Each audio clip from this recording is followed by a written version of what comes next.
Hello and welcome to the LRM podcast, sponsored by Adrian Flux Insurance. I'm Martin Dominy. And I'm Steve Miller. And you join us for an hour of chat about Land Rovers and everything to do with owning them. I'm back. You're back from holiday. Back from holiday. It seems like you've been gone forever. Oh, that's nice of you Back to on say. the salmon sofa. Back on the salmon sofa in the studio, talking about Land Rovers again. If only my Freelander 2 was as pleased to see me when I got back and went to go and drive it for the first time. Was that the airport car? No, we took my wife's car to the airport. Okay. So A bit better on fuel. So yeah, she went to take the Freelander to the gym and she came back in the house and said, "Oh, your key isn't working." And I thought, "Oh, that's slightly annoying. Try her key." That didn't work either. Oh. And the reason it didn't work was because the battery was completely flat on the Freelander, like, to the point where it wouldn't even try and unlock. I did have a slight inkling that the battery was on the way out because when I last went camping, obviously when you're getting in and out of the car and opening doors, drains things, yeah. Yeah, so when I went to drive off in the morning after camping the night before, I could tell it was a little bit slower to turn over than normal. So I thought, the battery is about 5 years old, so it's not done too badly. It's always when the weather gets a bit colder, the batteries just go, that's it, game over. Yeah, I think if sitting for a week while we were away hadn't finished it off, I think the colder weather would have done. So new battery for the Freelander 2 went on the other day. How much was the battery for that?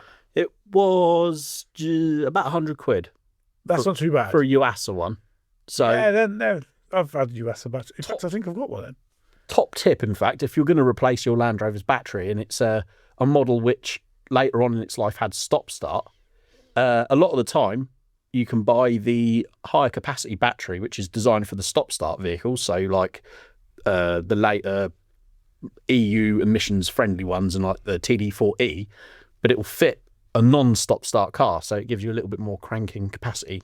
So that's what I did. So the last two, it's had stop-start battery on it. That's a good tip.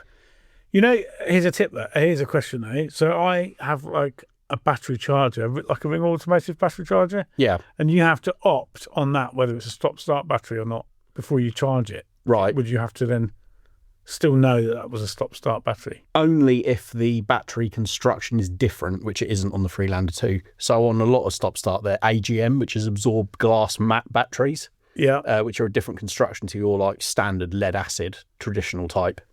Okay. So it's normally to do with that. Okay. So it doesn't really matter. No, I mean, as long as it says on top of the battery what the construction of it is. The Freelander 2 didn't use AGM battery, so it's the same as a non-stop start. I reckon there'll be quite a few more Land Rovers out there at the minute with batteries going flat. Yeah, 'tis the season, as they say. Season. Yeah, if you're in the market for buying a battery, then yeah. Yeah, get the best, same with anything really, get the one with the best warranty generally, because if the warranty is longer, that means the manufacturer has more faith in it and they're less likely to get returns. So I like to use name brand batteries, but that's always just been a habit really. But yeah, she's back up and running now. No complaints at all. Yeah, just doing Freelander things really. Yeah. And obviously we're fresh back from Newbury. Indeed. Yes, Newbury. Coming to the end of the year of the Autojumbles. It is #Autojumble October, as I've coined it on Instagram, because it's 3 Autojumbles 3 days in 1 away month. from heading to Ripon. So yeah, there's 3. Yes, if you're listening to this the day it comes out, this Not weekend. too late to head to Ripon. Ripon Autojumble. Yeah, it's going to be a good one. I like Ripon. It's cool. I love it. And then at the end of the month, Malvern. Yeah, of course. Yeah. 3 in 1 month. Yeah, don't I know it. We had a cracking week, because obviously they had Storm Amy approach the UK, didn't it? So Thursday, Friday of last week. Yes. Thursday, Friday, it was really cold and blustery. Saturday setting up was like, ooh, this isn't good. Sunday was glorious. Sunday, it was like someone flipped a switch, wasn't it? It was beautiful, yeah. Well, we booked the sun, didn't we? We always do pre-book the weather. It was pre-booked it. Glorious blue sky, not a cloud in sight. The wind died right down. It was prime Autojumble weather, wasn't it? It was. So much so, I made another purchase, as you well know, because it's still in the back of your Freelander. Yes. Having driven around on the Saturday, we were putting the bins out and collecting all this, making sure it's all ready to go. And there's a trader that had set up, and on his table, the only thing that exists on the table was another lower dash. Yes. So indeed. now I own 2 lower dashes. You are slowly building up the monopoly of lowered Defender dashboards. But this one cost me 10 times more than the last one. Yes, But it's a 9.5 out of 10. it is a nice dash. It is. And the guy who restored it, actually, in the back of where they rot out, had cut out some template stainless steel. Yeah, So it's like fit and forget. it is a proper nice dash. So I'm really, really chuffed about that. So that was a good find. Definitely. I think he was chuffed to sell it. I was chuffed to buy it. So I think it was. I think it was well bought and well sold. I think you were both winners in that situation. To be fair, because you have got, it is a lovely dashboard and it's got the plastic rail along the top. yeah, it's really nice. And it's a fit and forget now, so I can move on. Yeah, just need a wiper motor cover now, don't you?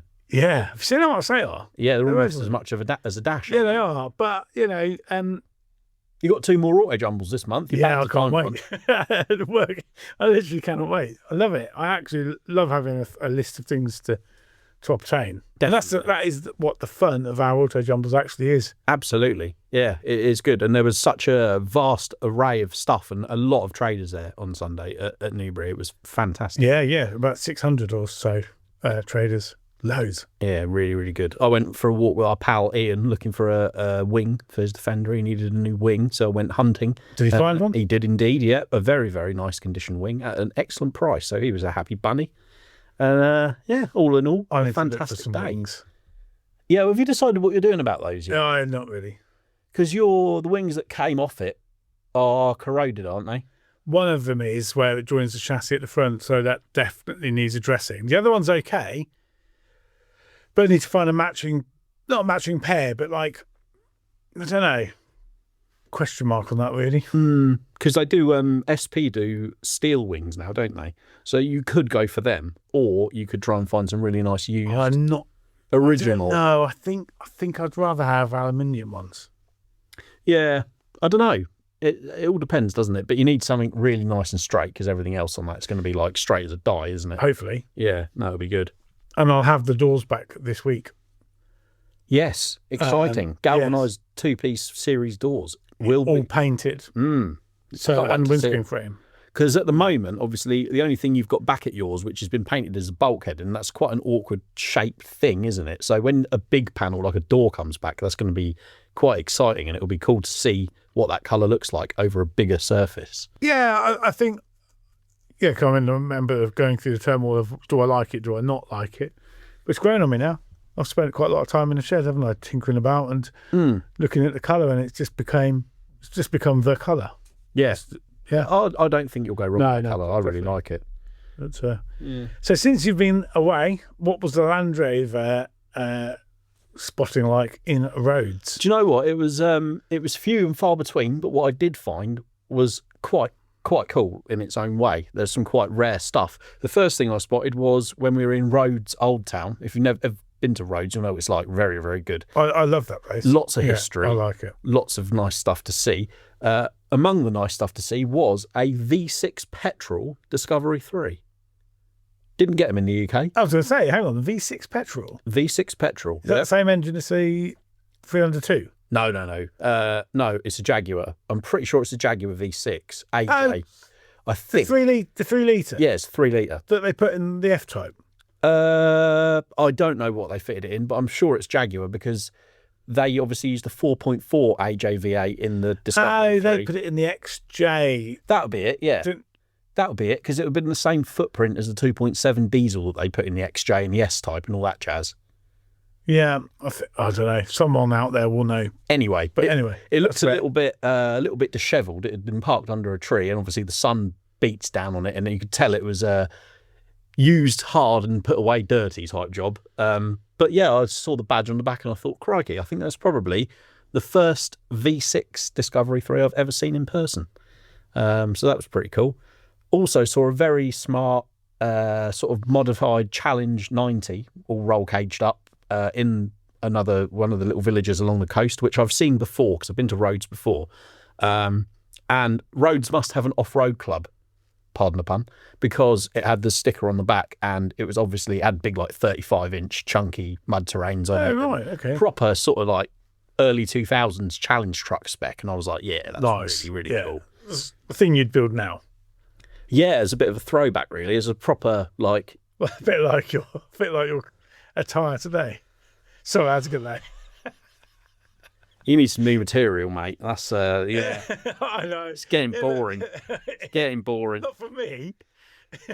Anyway, yes, that was good. What else did I see? There's a couple of like older Freelanders there, but other than that, I think they were the highlights really. Funnily enough, talking of older school sort of challenge truck type stuff, have you seen on eBay there is rare loot on eBay in the form of a 3-link front suspension kit for a Defender? When's the last time you saw one of them? I don't know. Is this it? It's a Terra Firma. It's branded as Terra Firma, but it's QT because it's got the QT badges cut. Oh yes, yeah. But a 3-link suspension, basically, the idea of that is you get rid of your panhard rod and your radius arms on the front, which are quite restrictive travel-wise, and a 3-link really frees up the front suspension, so you get a lot more articulation. So it was really popular back in like the challenge days. Not quite so good for driving on the road, I would hasten to add, and they. For that reason, a bit leany in the corners. A little bit wallowy. Yeah. I don't think you'd want to do an emergency stop with one of these kits on, and I dare say it was probably sold under off-road use only. Yeah. But really unusual to see one for sale. And yeah, it's currently on eBay. Terra Firma 3-link kit. Looks brand new, to be fair. Yeah, really, really cool. That caught my eye earlier, and I thought I must bring that up because when's the last time you saw one? It's not something I would have noticed. I wouldn't know that it was rare.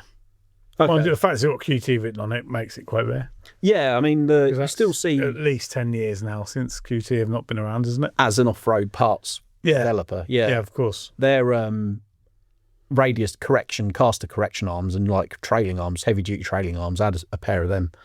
They were like everywhere not that long ago. Let's have a kit called a Weekender. Yeah, that's it. Yeah, and it mounted the dampers in front of the spring mounts on the chassis on a Defender. It was all. Yeah, really cool stuff. Yeah, good stuff. Yeah. Yeah, there was that. And then there was also, not that long ago, on Facebook Marketplace, an Ashcroft Underdrive. Do you remember them? No. Really? No. Oh, the Underdrive. Well, you know what an overdrive is, don't you? Oh, an underdrive. Yeah. So this goes on. So it makes it lower though, again. Yeah, for like rock crawling. Do you know, I've never had anything to do with one. Really cool bit of kit. And very hard to find now because obviously they were quite even when off-roading, rock crawling, challenge events were at their peak, it was still quite a sort of niche thing and they were very expensive. So to see one come up used is like non-existent. So how much lower would that make? So like first low, yeah. How much lower geared would it make? Oh, I haven't got the figures to hand, but they were like, they're proper like engine at idle, crawling along, like barely moving. So for huge tyres, really low speed, precision driving. They sold quite well in the States, obviously, because they've got a lot more rocks than we have. But yeah, really cool bit of kit. That was on Facebook. I think the first asking price was something like 5,000 quid. What? I know. They just don't come up for sale. You've got to have to. Could you have an underdrive and an overdrive fitted on the same gearbox? No. That goes in the same place? Yeah. So you have to pick your... You'd have one or the other. Yeah. But I just thought, yeah. Levers coming up everywhere. Yeah. I just thought, like, I remember reading about the underdrives when they were on sale the first time and seeing a couple fitted to, like, real extreme off-roaders. And I thought, seeing that and then that 3-link kit sort of took me back. I thought, that's really cool. A couple of sets of Cymex for sale at Newbury as well. All these old bits that are like, I wonder if there'll ever be like a resurgence, like people do up old Japanese cars in like the certain styles throughout the decades. I wonder if that will happen with Land Rovers and people will do like retro builds. I hope so. They all say with fashions it goes full circle, so one day it might. Maybe. It's what I like is the stuff's still there. It's still out there. Yeah, oh, it definitely is. It's in I dare say there's people out there who've got like this stuff stashed away or forgotten about at the back of a shed or a barn, and perhaps either don't know it's there or don't really realise what they've got and that, you know, it's still quite desirable. And this is what I really, really love. I mean, all our auto jumbles have unique sellers and people, but the Ripon one tends to get, because it's a bit further north in the country, yes, it tends to get different sellers. You'll see the odd one that comes to Newbury and Malvern, but it brings out stuff that you've never seen before. Yeah, it's really good. I love it. Ripon's a lovely venue as well. Yeah, really and the nice. weather coming up is blue sky. There you go. Again, So, pre-booked just in time. Still time to pre-book if you're listening on Wednesday. Yeah. Why not come and join us at Ripon if you're buying or selling? There's still time to book a ticket. You save money and you get in quicker. A lot quicker. Yeah, as we found at Newbury, because we were really trying to drive the pre-book because it helps us out because it's quicker to get people in. You just go bleep and they're in rather than have to fuss about with change cash and and stuff. cards and stuff like that. It just gets people through. Yeah, the line went a lot quicker the weekend just gone than it has done previously because more people pre-booked, and it helps them out because they get in faster. So, the other thing, we know how many people to staff for the pre-books. Yeah, They exactly. were in. Yeah, the line's moved a lot. It's almost like a priority boarding, isn't it? It is, which I still don't understand because when we flew back from Rhodes, all these people were getting all excited and standing. Oh, priority boarding. Priority boarding. Yeah. What is the point? You get to sit in a seat for longer that you're going to be sat in for 4 hours. Yeah, I don't understand the priority boarding on a plane, but priority entrance to a show when there's bargains to be had. Oh, I agree. So important. 100%. And you need to get there. Right? People say, it should be on till 4 o'clock, which I agree. It would be nice. It is on till 4. Is it? It's on till 2 officially. Yeah, but that's the last. People are still entrance trading later. That's the last entrance for day visitors to come through. Yeah, people are still trading after 2. But yeah, they are. But it's kind of like it just peters out naturally. If you want to get there and get your pick of the bargains, you need to be there early in the morning, really. And people do turn up early. They do. And then as soon as that 9:30 comes, boom, people are through the gate shopping, which is what we like. Really good in the hall as well this year. There's a really nice selection of tool traders. We had clothing. Yeah, it's really good. Yeah, it was just a real good selection of stuff. I thoroughly enjoyed it. No, I did. Would you like to hear a listener's email? You've had a few, haven't we? We are behind on the listeners' okay. emails, so apologies. We're probably going to split them across a couple of podcasts because there's too many to fit into an hour. So we'll kick off, though, with Sam Jubilee. He says, "Hi, Martin and Steve. Loving the podcast. It's been keeping me going while I'm doing the 2,000-mile harvest in the USA." Oh, I wish I'd have done that when I was young. Yeah. Gone to America harvesting. Yeah. My cousin did. Really? He did it, yeah. That's what farmers. A lot of the contractors and that in the UK and Ireland, in fact, go over to New Zealand when harvest's done over here. They go over and do it over there and rake the cash in. 2,000 mile. Yeah. 2,000 what? Miles. 2,000-mile harvest, yeah. Wow. Serious acreage there. Yeah. I own a 1989 110 and a 1993 three-door Discovery 1. He says, "It's nice to hear some British voices and good old Land Rover talk. I'm surprised about seeing a few Discovery 3s and Range Rover Sports while being more out in the countryside. I'm still upset that I missed all the shows this year. Can't wait to get back and do it all again next year. And I especially love getting the magazine in person rather than a digital copy. I hope the podcast keeps going for a long time. Thank you, Sam." Well, I hope we keep making them for a long time. I can't see why we are going to change it. I was going to say, thanks for, we hope the same, Sam. We thoroughly enjoy doing them. It's good fun, and we love to get feedback just like that. He can come back and do the Land Rover shows, and I'll go and do the 2,000-mile harvest. Yeah. It'd be nice to see you next year if you do come to LRM Live and other exciting developments. Another more technical question this time, Steve. Should we get straight into another one? We're proud to partner with Adrian Flux, an insurance broker that specialises in covering all types of Land Rovers, including classic, ex-military, modified and Q-plated models. Adrian Flux offers a range of optional extras to make the policy your own and can provide cover for off-roading, green laning, agreed value and build-up cover. Plus, they even offer a discount of up to 15% for Owners Club members. Simply search Adrian Flux Land Rover Insurance for more information or call them directly on 0344 728 0417 for a quote. So this next question is from John Mack. He says, "Hi Steve and Martin, when you're next on the salmon sofa, I'd love to hear your thoughts on whether you should fit the wading plugs to a 200 or 300 TDI Discovery or Defender engine ahead of winter." So for those of you who don't know, a wading plug is a little bung that screws in the bottom of the engine timing cover and bell housing. And they're designed to keep water out, essentially. Now, I have those. Yeah. Do you have them fitted?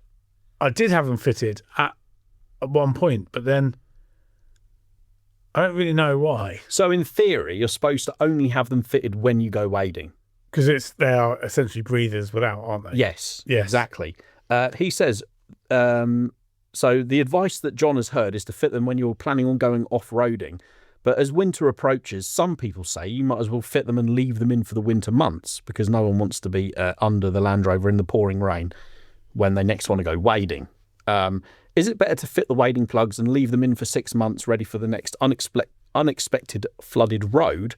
Or does this risk greater damage than it seeks to prevent, unless you know you're going off-roading? Many thanks and keep up the great work. John, from Ipswich in Suffolk. That's a really good question, actually, because I don't know. Well, you'll know the answer. Thankfully, yeah, I have the answer for you, John. You are 100% correct in that your wading plugs should only be fitted when you're going wading to obviously stop water getting into your timing cover and your bell housing. However, what you can do on your timing cover especially is fit the bung, leave it in, but you need to make sure that timing chest can breathe. And what you can do is buy a plate from 4B, sell them, and a couple of others, that goes on the front of the timing cover where you normally access the fuel pump. And that has like a plastic pipe in it, like your axles and your transfer box. And you basically route that up top of the engine bay or the top of your raised air intake. So the timing chest can still breathe. You don't have to go underneath and screw the bung in all the time. You got the best of both worlds, essentially. So for your timing cover, that's what I would do. I would get one of those breather kits from 4B. For your bell housing, arguably, it's not as well sealed as the timing cover anyway, because it doesn't have like a gasket between the gearbox and the engine. So it's probably not quite as critical. I would be tempted to say you'd be fine to leave your drain bung in there if you wanted to. And in fact, when I worked on Land Rovers all the time, quite a few of them that came in, you'd put on the ramp and they'd have the drain bung in, and there was never any problem. So yeah, but certainly for the timing cover, make sure it's got a breather on it if you are going to fit the drain bung, and leave it in. That's my advice anyway. Well, there you go. I've learnt something. Yeah, I mean, again, it all depends where you live and how flooded things tend to get, because we do have floods, but not like wading depth floods, really, do we? Have them like... Well, so I've got a bit more of a question then. How deep does the water need to be to make it a problem if you didn't have them fitted? Well, if you think where your timing cover comes up to sort of your sump, the top of your sump, yeah, essentially. top of the sump, which is quite a lot of water, actually. Yeah, it's pretty deep. And if you're driving with a bow wave like you should through floods, that again will clear some of the water out of the way. But you can't be too careful, and you don't want water and muck and grit splashing around in your timing case. So, yeah, there's a bit to think about. But whichever you decide to do, definitely make sure that it can breathe. Otherwise, you'll have leaks and not good. So, another one. We'll make this the last one, shall we? Yeah, cool. And then we'll move on. This is from Darren Bemrose, and he says, "Hi, I'm catching up on the podcast back issues. Really enjoy your content and delivery." Thank you very much, Darren. He says, "Would you discuss Lara Croft style cages and roof options, please? I know my 90 TD5 isn't a 110 high cap like the proper one, film car, if you like." He says, "I'm a new granddad to a little girl and have given myself a 4-year project to turn my 90 into a Land Rover she will want to be seen in. I've returned to Land Rover ownership and green laning as I do not feel confident on today's roads on my motorcycles. The volume of vehicles and quality of driving leaves much to be worried about." I don't disagree with you there, Darren. Hence the want to, at times, get the wind in my bald head of hair in a Land Rover rather than a motorbike. Hope the subject warrants discussion on the podcast. And he says, "P.S. My 90 is currently a 3-seater van.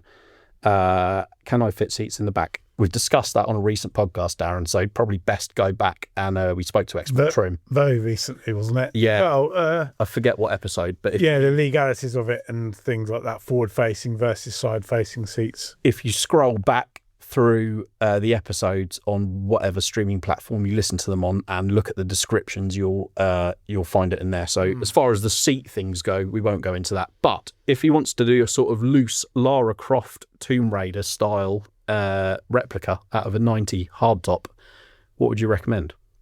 So he definitely wants to be like a soft top.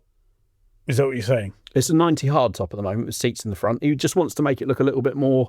He wants to accessorise it a bit, make it look more like the Lara Croft Tomb Raider style 110 that was so prolific and so like unique when it came out in the film in 1999. Immediately, series doors. Okay, yeah, Because you can take door tops off. you can indeed. Which isn't a bolt. It isn't a simple job, is it? There's a few modifications you need to make. Yes, there are. You've also got to consider that series doors aren't quite as well insulated and rattle-free as a Defender door. The Defender doors are a lot more like modern. Yeah, but for me, if money was no object, what I would do is put series doors on it. Okay. Military door tops. Yes, with the diagonal Sliding windows. They're a lot nicer. Yeah, I agree. Definitely. There's a few sets of them for sale at Newbury, actually. How much are they? They varied, I think, from sort of 200 to 400 quid. Wow. Yeah.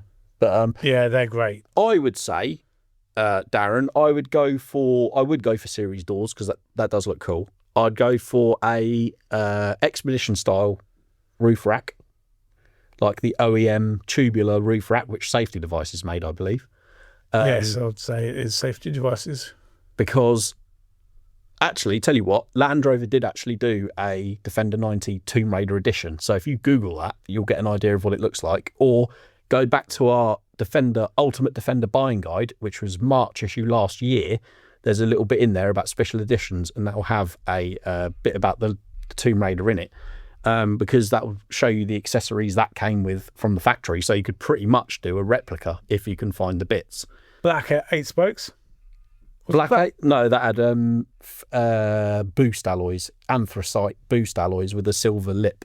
The Land Rovers one did. Oh, yeah, you're on about the actual... Yeah, sorry. The actual Tomb Raider one was black 8 spokes. It did, yes, it did. Out of V8 as well. Yeah, I loved that when that came out. It was proper. I remember going to see the film when I was 9, and it was like, yeah, it was so cool seeing that thing crashing through the jungle with the flat bull bar and all the accessories on. What year was that when that came out? 99. 99.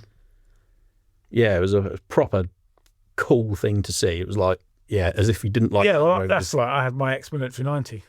Oh right. That's why I went checker mad. Yeah.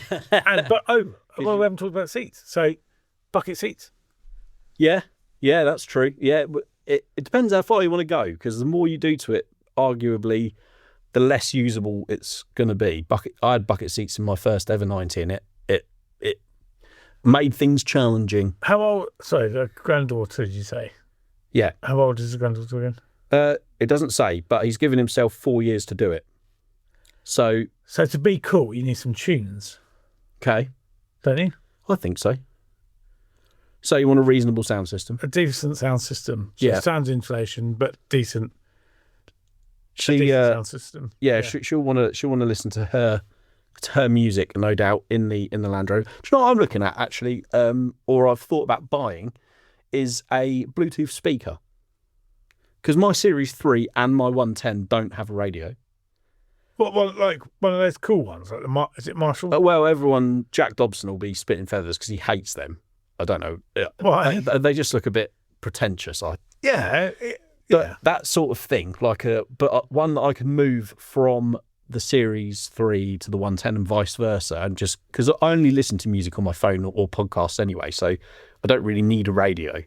So I'm thinking about getting a decent Bluetooth speaker that I can swap from one to the other. So if anyone's got any recommendations, editorial at lrm.co.uk, I would love to hear them, because I'm seriously considering it. Because, any kind of music or a good podcast does make journeys go a lot quicker, doesn't it? Definitely. Yeah, I know what you mean about the Marshall thing. It's done for it's like that cool and vintage thing, isn't it? It's just kind of looks like Yeah. form everything. I don't know. They're it is what it is. People like what they like. It fits in with the look of a lot of resto mod sort of beach cruiser type Land Rovers, doesn't it? It's that sort of that sort of look, which is fine. But I'm not so fussed about what it looks like, and I want to be able to move it from just put it in the dashboard and listen to it, and then switch it over. But I want decent sound quality, and I don't want it to cost £8,000. So if anyone's got any recommendations, because there must be other people that have done this, drop me an email. Let me know. editorial@lrm.co.uk. Nice. You need to sort radio out in your 90, don't you? Still. Yeah. Are you going to put a radio in the soft top? Don't know. I don't think my new lower dash has a speaker hole in it. Okay. So then I'm going to be loath to cut holes in it. Yeah. I don't know why, but I am. So the one that I got is out of a military. You know what, you get a Marshall speaker in there. Yeah. Bluetooth speaker. That would actually work in that. It would look okay. But yeah, I mean, years and years ago when I was 17, 18, it was head unit. I had speakers in the headlining, speakers under the dash, and a sub in the back, because that's what you do when you're that age, isn't it? There's nothing wrong with that. No, Yeah. I thoroughly enjoyed it. It was good. You know what today is, don't you? What's that? New issue day. I should know that, really, shouldn't I? Yeah, It is the today issue. is the day the new issue of Land Rover Monthly goes on sale. The December issue, no less, of Land Rover Monthly is in shops now, and you should go and buy it. And the reason you should go and buy it is because it's full of fantastic Land Rover content that you will not see anywhere else. Would you like, Steve, feature of the week? I almost called it feature of the month then. It does seem like sometimes it is feature of the month because we do inevitably forget to do them. You do. But yeah. Ready? Yeah, go for it. Yeah. Right, so- I've got no idea what's in it. The cover feature, of course you have. The cover feature on Defender, on the Land Rover Monthly December issue, is all about rallying with Land Rovers. New shape Defender, no less. Roy Duffy has been to Wales to check these guys out with the test day.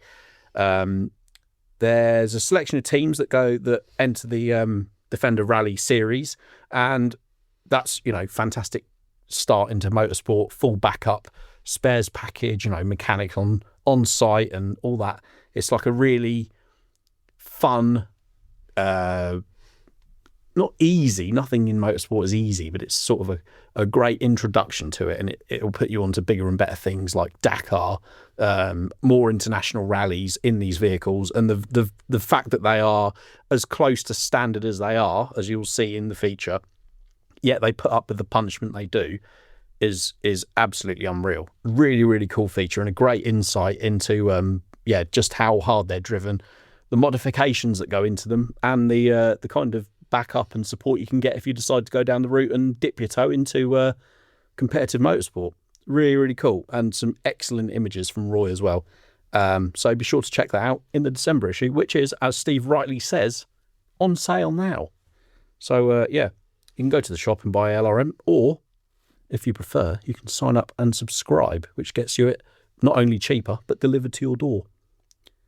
Isn't that right, Steve? It is. What a superb deal. Yeah, exactly. What's not to like? Would you like product of the week off the back of that?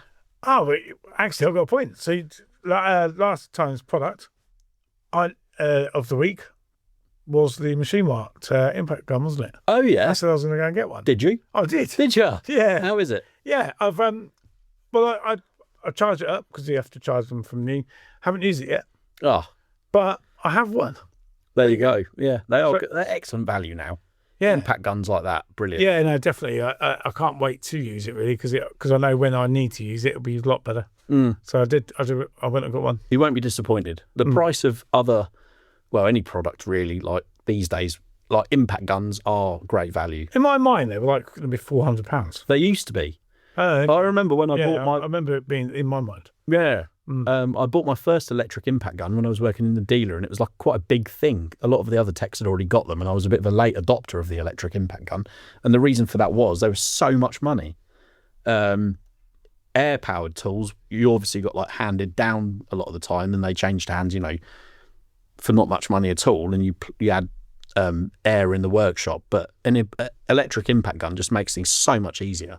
So yeah, Machine Mark, top quality stuff at reasonable prices. Yeah, no. Sorry, anyway, cut you off there. That's all right. So what is this week's opportunity to spend money? This week's opportunity to spend money is series front disc brake conversion.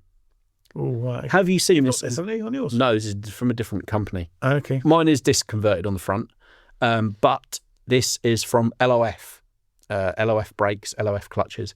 And the bonus to this setup is it uses a vented disc, which mine uses solid discs. And also, all the parts for this, the disc, the caliper, the brake pads, are all standard Land Rover items that you can buy off the shelf anywhere. Whereas the kit that I've got uses special brake pads that you can only buy from the manufacturer. Right, which okay. kind of, it's not a huge problem, but if that So it's a problem you think about if you were getting low on pads. exactly, yeah, they're a little bit. Yeah, I really like the kit that I've got, but that's pretty much that is a bit of a drawback. But this kit is it's from £954, which is a lot of money, but compared to disc conversions historically, actually pretty reasonable. And it says basically keeping the number of non-standard components to a minimum, which is key. This front disc brake conversion uses Defender calipers, hubs, discs, and drive members with new aluminium swivels, so you get the complete swivel that bolts onto the axle. It's not bad, that. No modifications or machining are needed. Replace everything outboard of the swivel ball, bleed the brakes, and you're good to go. It keeps the original track width, so you can use standard wheels. And the only change visually is you go from a 6-bolt to a 5-bolt drive member. So you use a Defender drive member on the end of the axle. Looks a really cool kit. Yeah, excited to see one in action, because I have to say, people defend drum brakes, and rightly so, because when they're working properly, they are great. But they do take a lot more maintenance than discs. That's their main downside, really. Yeah. I don't regret disconverting my series at all. It's brilliant. Consistent brake pedal all the time. And yeah, you don't get that horrible like lurching where one's slightly out of adjustment, or you've picked up some water in one of the drums and you brake and it slews up. Oh, horrendous. Yeah, not absolutely great. horrendous. Well, you get a load of clay in there or stuff like that, and you have to clean them out. Exactly. Yeah, they do make life a lot easier, whichever kit you use. But no, that looks really cool. LOF. Sorry, let me just remind myself of the email address quickly. I believe it's lofclutches.com. Yes, lofclutches.com. So go on there, have a little look, maybe do a buy, and we'll be back next week with another product of the week from this month's December issue of the magazine. Well, at least I don't have a series, and I don't have to go and spend £900 this week. Well, quite. Your 90 would have had drums on the back from standard, wouldn't it? It would have done, and it did do. So converted it to a Discovery axle. Discovery back axle. That was very, very common. Yeah, and it was great because I have the entire Discovery, didn't I, at my disposal. So Oh, of course, the yeah. Grand Rover Discovery. So I had the back axle, and I used the sold the front axle, kept the transfer box. That's in mine now.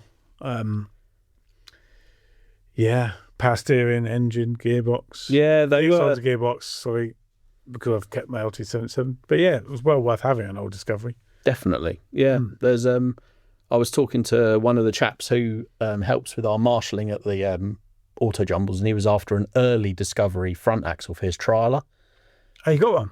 No. Did he get one? You talking about Mark? Yeah. Yeah. Did he find one? He found one.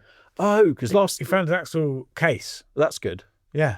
Because last I heard, he was looking and he hadn't seen any that would do the job, because the radius arm brackets were narrower on the earlier ones, and then I think 1993 they went to a wider one. Yeah, he's been building an 80-inch trailer, hasn't he? Yeah, it's very cool. 3.9. Really cool. Really smart looking thing. Yeah, he's got some good stuff as well. How much do you think an axle case was for that? £100. I thought, I said 50, and he said, no, half that.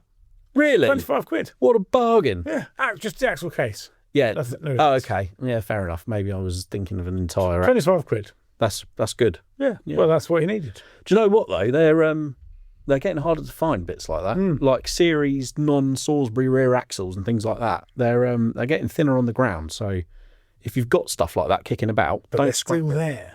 They are. They're Yeah. still out there. Yeah. You just have to look that. I like the harder. hunt. The hunt of things. Thrill of the chase. Yes.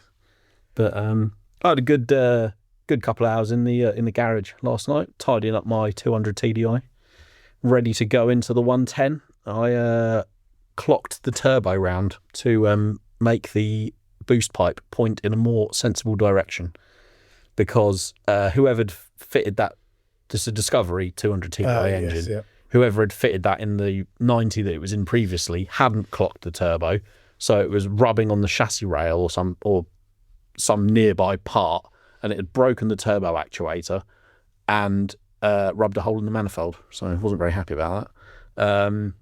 So yeah, stripped the turbo down, drilled the back of the compressor housing for the turbo actuator bracket, put a new turbo actuator on it, put it all back together, and now it's a much more compact sort of arrangement, so all the pipe work will be a lot neater when I finally put it in. Nice. Did you is the engine degreased? No, not yet. Right. It's a question then. Go on. So I pulled mine out of the garage the other day, took the bulkhead off temporarily. Yeah. Because I realised the engine wasn't as clean as it should be. Yeah. So I bought some degreaser Okay. and sprayed all that on, let it soak in, and it's made by Gunk, Oh yeah. Okay. but it's quite a soapy, watery fluid. So my dad used to have Gunk on the shelf in his garage I'm talking like 30 years ago. That stuff was like magic, and I just don't think they're allowed to make the chemicals like they used to be. No, I agree. It was like soapy water. It was like almost like using washing up liquid in water. I believe that is true, and I also believe that it pretty much applies to every product that you can buy on the shelf in any shop. Nothing does the job as well as it used to when companies weren't worried about being sued. Yeah, literally. I mean, I'm not saying that Gunk don't make a good product, but it might just be the best of a bad offering. You know what I mean? Like the best products in its class. But I used it, and it didn't take away the pain of it. And I was laying there underneath it, scraping, and because very, very greasy. Yeah. It looks okay now, but still not where I expected it to be. I've found degreaser, weed killer, paint stripper, anything like that, which it needs to be corrosive and harmful to stuff. Nothing you can buy off the shelf in a shop is really as good as it used to be now. No. You used to be able to get really good degreaser from Screwfix. It's like dirt cheap degreaser. So I've got some Screwfix. I think they call it No Nonsense. Yes. And that, I have to say, hasn't... Because I thought I'll get some Gunk, it'll do a better job. It doesn't. It's the same. I think it's the same stuff, but different colour. The old stuff. No, I haven't got the old stuff. I've got probably a year old stuff. I can't remember if it was clear and then now it's yellow, or it was yellow and now it's clear. But the old style No Nonsense degreaser from Screwfix was flipping brilliant. And then they changed it, and it's now not as good. It'd be to do with the environmental. It is. Same with weed killer. Any off-the-shelf weed killer is pretty rubbish. So get weed killer from someone you know who does farming or landscaping, and it will do a far better job. Yeah, it's a shame. It's weird. That said, I don't use generally any type of squirt on or like gel degreaser now. I just use brake cleaner for absolutely everything. It should be called everything cleaner. It's fantastic. Yeah. It just melts grease away. You just spray it on and it just drips. It doesn't do too bad a job. I've got loads of brake cleaner. Really? Yeah. Oh. I thought the degreaser would be like magic. I was a little bit disappointed. Did you put a load of degreaser on and then pressure wash it off, or did you scrub it and then wash it? Well, some of it was so thick you got a big screwdriver and scraping it. Then I pressure washed it off, but kind of on a low pressure. Right, okay. Yeah. Got more rinse rather than a pressure. Diesel engines are one of those things where I'm finding as well with the 200, I really want to make it as nice as I can before I fit it, but realistically within 6 months it's going to be caked in gunk and schmoo. I do want to try and... But whilst in the build stage, it's just nice to be working with clean stuff. Oh, yeah, definitely. No, I agree. Love Land Rovers? Then you'll love Land Rover Monthly, the world's best-selling Land Rover magazine. Packed with adventures, expert tips, restorations, buying guides and loads more. For the best deals, subscribe today at landrovermonthly.co.uk and never miss an issue. Are you going to chuck any new gaskets at it? Can you see where the oil's coming from, or is it just an accumulation of... Some of it was leaking from the leak-off pipes. Oh, yeah. But I've replaced that. Okay. It has had gaskets, but this obviously it was never cleaned before. So it's just like over the years, it's had its B gaskets, it's had head gaskets, timing chain, all that stuff. Timing belt, but yeah. Belt, sorry. Timing cover gasket and stuff like that. Like you say, it's the years of accumulation that makes them look as bad as they do. It is. You can say it's well and truly like built up. It leaks a bit dirt sticks. It leaks a bit more dirt sticks. Yeah. And it gets cakey, doesn't it? It's horrible stuff. There's nothing worse than trying to fix something quick at the side of the road or whatever on an old diesel, and you just come out and you're like up to your shoulders in thick black muck. Ugh. But what I did do is didn't allow that to go on the ground, so I used a piece of massive sheet of cardboard box, right, flattened out. All the grease fell, the water soaked through the cardboard and leaving behind the residue, and then I could just put it away in the bin. Good idea. So because of that, the dog walking in it and stuff like that. If you're going to find a big chunk of dirt and grease on the ground when you're doing something completely unrelated, you're definitely going to find it. Or someone walks into the house. Yeah. The dog. Like, can you imagine a mess? Yeah. No, you wouldn't be favourite after that, I don't think. But it sounds like things are coming along quite well. Have you managed to degrease it to a reasonable... Yeah, no, it is. Basically, I just expected this degreaser to take away all the labour, spray it on, rinse it off, ta-da! But it was not. Yeah. I spent a few hours. I say a few hours, 3 hours probably. It'll be worth it though. You need to paint your sump, don't you? You give the sump. Yeah, I do, because that's kind of like clean now. The one that rusty. Yeah, they always do, don't they? Yeah. Do you know what? On years ago, I don't think it was the last Discovery I had. I think it was one before. I'd never seen it on a TDI before or since. The sump rusted through at the front. To the point it was properly leaking. I don't know why it did it. It must have had like a chip or something really early on in its life and it just corroded away. But yeah, keep on top of it. Yeah, no, definitely. I just want to get it done. Yeah, that'd be good. Yes, exciting stuff. So more panels to come back from the paint soon, and then start assembling, I suppose. We've got wiring loom to fit, haven't we? Brake pipes to go on. Yeah, a bit to do. What I've realised is... So with this month being a lot of shows, so there are no weekends. No. Well, there is one weekend, but you'll spend that sleeping. To get over the 3 auto jumps. And then you're into November. Then it's Christmas. Really, December's like a write-off month, isn't it, for some people? Depends what you're doing. If you've got time at home, you can smash loads of stuff. Yeah, and then January, February, March, April, LRM Live. Hey! Oh, you got loads. Oh, don't forget, you got a show in February, 2 in March next year. Sounds like you better pull your finger out, Steve. And then May's the show. So yeah, we've got very little time. The year soon goes. Glad you're back from holiday. That's all I'm saying. Yeah. Yeah, me too. But we'll get it done. We'll be all right. We'll be fine. I'm itching to get out and drive the 110 again. I really like that car. I really, really like it. It's really got under my skin. Well, I jumped in my TD590 today after having a hire van for 1 week. Mm-hmm. I've had a hire van from Enterprise, Citroen Dispatch. Right. Which is kind of like... I didn't realise how underpowered that is. I went up the road this morning in my TD590 for the first time in, like I say, over a week. It felt like a sports car. Really? That's how quick that TD5 is in comparison. Okay. Mad, isn't it?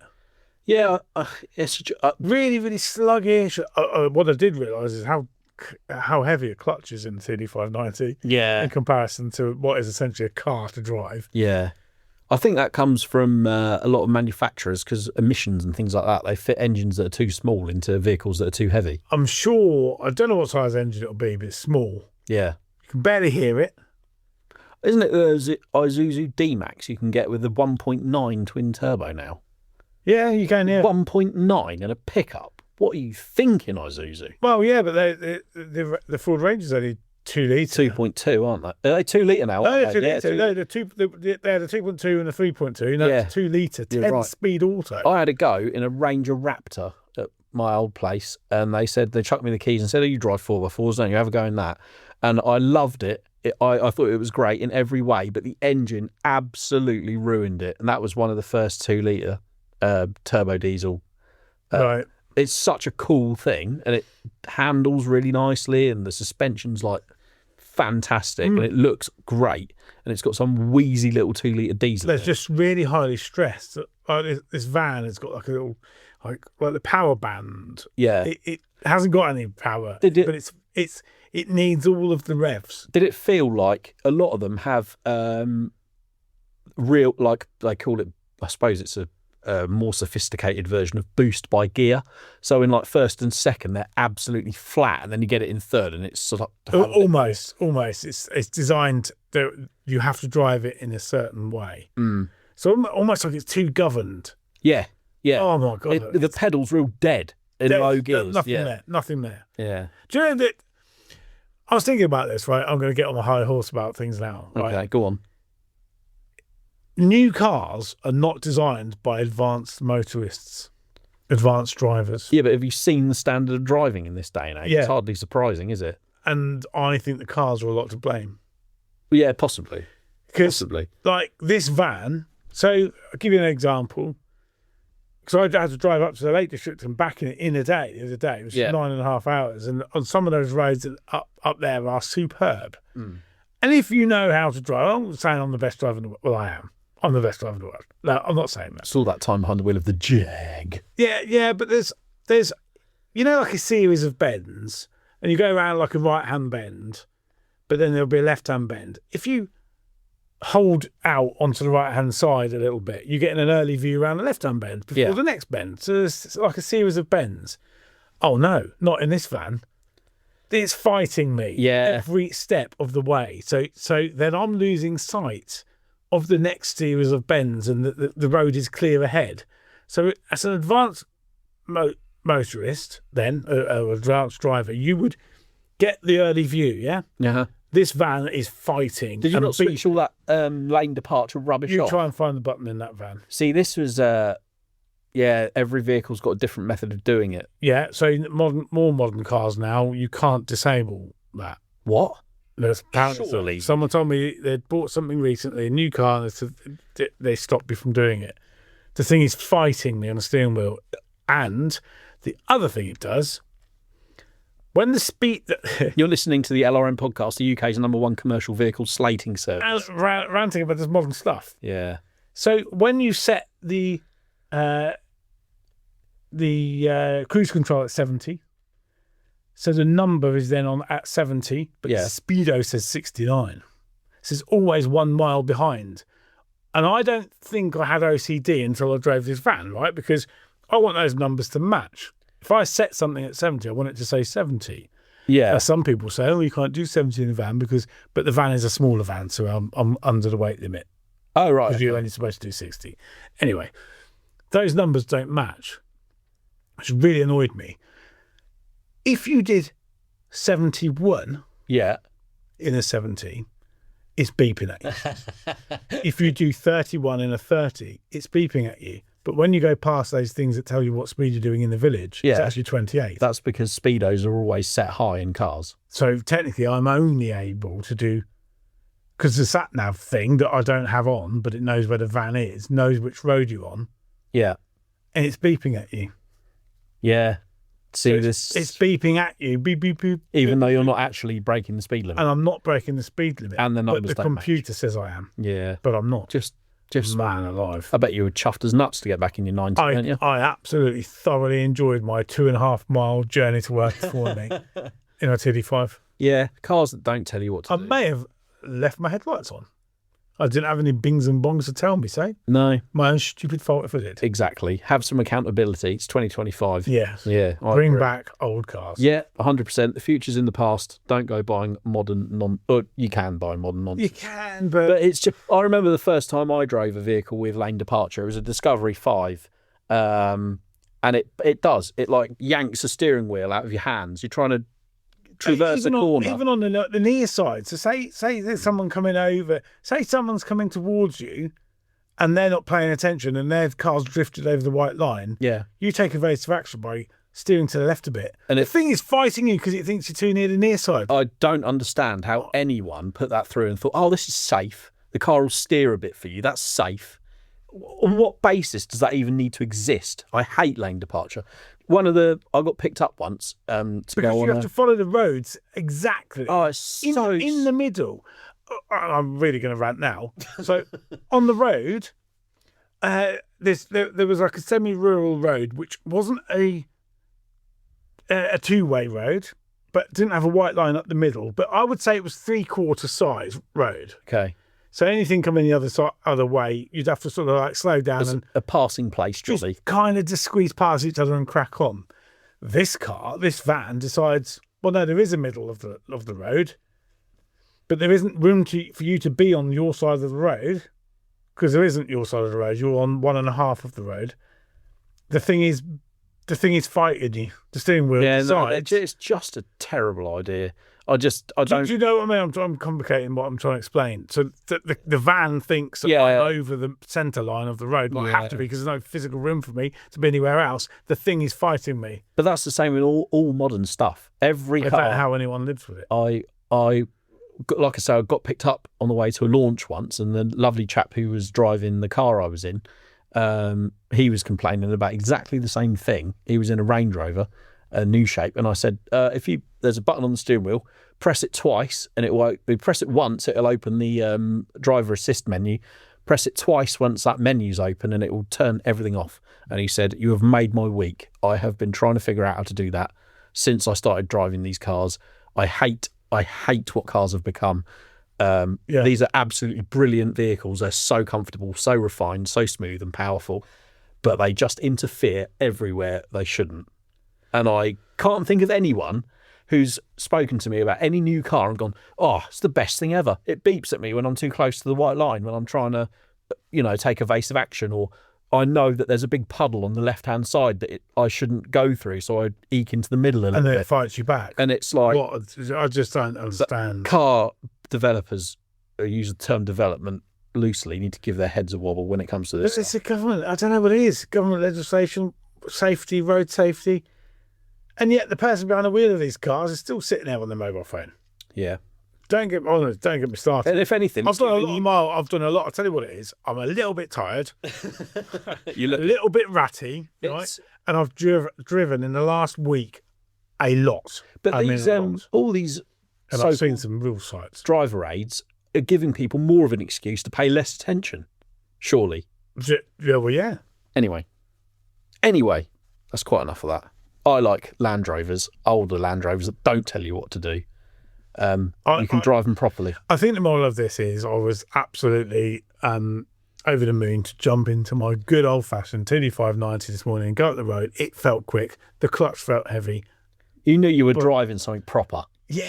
Yeah, In definitely. fact, I'm going to take the long route home on the way home tonight Do it. and go around. Thoroughly enjoy proper analogue motoring. Yes. Yeah, definitely. Yeah, None of this definitely. computerised nonsense. But yeah, I'm 100% on board. Yeah, I took the Series 3. That's right. When the battery packed up on the Freelander, I didn't want to risk driving it to pick the new battery up because I thought if I turn it off and it doesn't restart, or I need to get fuel or stop for any reason and it doesn't restart, then that would be bad. So I took the Series 3 to go and pick the new battery up, and I thoroughly enjoyed every moment of it behind the wheel of that. Absolutely brilliant. Yeah, long may it continue. I think we can keep this going, can't we, with old Land Rovers forever? Do you think? Yeah. Now, last time? They're inherently rebuildable. Like, unless the government decide to do something stupider. Yeah, hang on a minute. Yeah.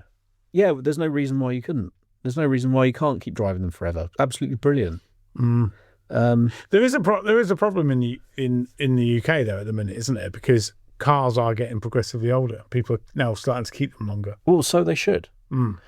The whole People are resisting because electric cars are cars. ridiculously expensive. It doesn't matter if you buy an electric car or an ICE car or whatever. The cost of buying one now, I know no one looks at the overall on the road price. They just look, how much is it going to cost a month?